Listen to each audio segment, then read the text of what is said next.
ডিম কষা, ডিমের অমলেটের ঝোল, রকমারি ডিমের রেসিপি তো খেয়েছেন। একবার এইভাবে ডিমের হিঙ্গি বানিয়ে খেয়ে দেখুন, দুর্দান্ত রেসিপি। নমস্কার, কুইজিনিয়া চ্যানেলের পক্ষ থেকে সকলকে জানাই সাদর আমন্ত্রণ। আমাদের সবার চ্যানেল কুইজিনিয়াকে সাবস্ক্রাইব করে পাশে থাকা বেল বাটন আর অল আইকন প্রেস করে রাখলেই সব নতুন ভিডিও নোটিফিকেশন আপলোড হওয়া মাত্র পৌঁছে যাবে আপনাদের কাছে। আজকে আমি নিয়ে এসেছি ডিমের হিঙ্গি। নামে যেরকম সুন্দর, খেতেও কিন্তু অত্যন্ত ভালো। রুটি বা ভাত দুটোর সাথেই দারুণ যায় এই দুর্দান্ত স্বাদের ডিমের হিঙ্গির রেসিপিটি। এখানে আমরা নিয়েছি সর্ষের তেল। রান্নাটা আমরা সর্ষের তেলেই করব। তেলটা গরম হয়ে গেলে দিয়ে দেবো ফোড়ন। ফোড়নের জন্য নিয়েছি 1/4 টিস্পুন হিং, 1/4 টিস্পুন গোটা জিরে, একটা তেজপাতা আর একটা শুকনো লঙ্কা।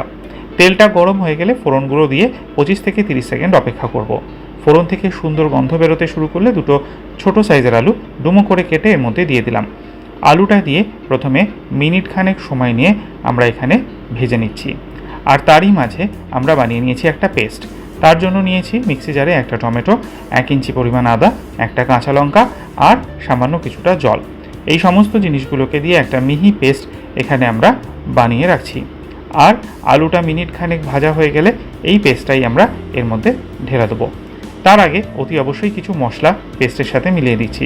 দিয়ে দিচ্ছি স্বাদ অনুযায়ী নুন, 1/4 টিস্পুন হলুদ গুঁড়ো, 1/4 টিস্পুন লাল লঙ্কার গুঁড়ো, 1/2 টিস্পুন কাশ্মীরি লাল লঙ্কার গুঁড়ো, 1/2 টিস্পুন ধনে গুঁড়ো আর সামান্য কয়েক দানা চিনি।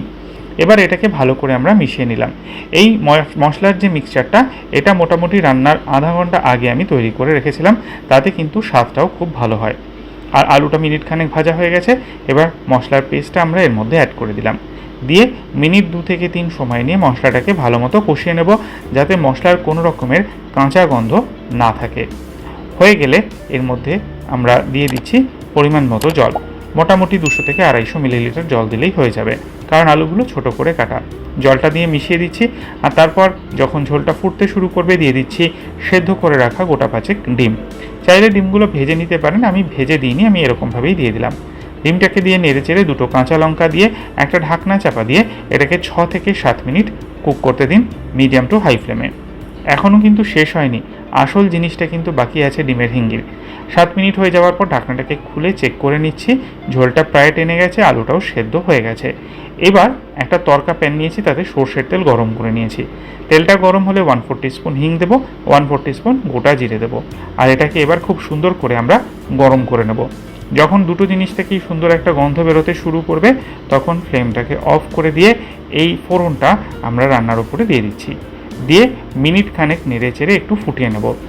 এই যে ফোড়নটা লাস্টে আমরা দিলাম, এটাই কিন্তু ডিমের হিঙ্গির আসল উপকরণ। এটাতেই কিন্তু হিঙ্গিটা দারুণ একটা মাত্রা পায়। তৈরি হয়ে গেছে আমাদের দুর্দান্ত স্বাদের ডিমের হিঙ্গি। বাড়িতে অতি অবশ্যই একদিন ট্রাই করুন, খেয়ে কমেন্টে জানান কেমন লাগলো। ভালো লাগলে লাইক শেয়ার করতে ভুলবেন না যেন। যারা এখনও চ্যানেল কুইজিনিয়াকে সাবস্ক্রাইব করেননি, অনুরোধ করব চ্যানেলটাকে সাবস্ক্রাইব করে এই পরিবারের সদস্য হয়ে যাওয়ার জন্য। লাইফ ইজ প্রেশাস গল্পে শেখালে কাল চ্যানেল দুটিকে সাবস্ক্রাইব করতে আজকের ভিডিও ডেসক্রিপশন বক্সের লিঙ্কটা প্লিজ চেক করে নেবেন। সবাই ভালো থাকবেন, সুস্থ থাকবেন। আজ এ পর্যন্তই, নমস্কার।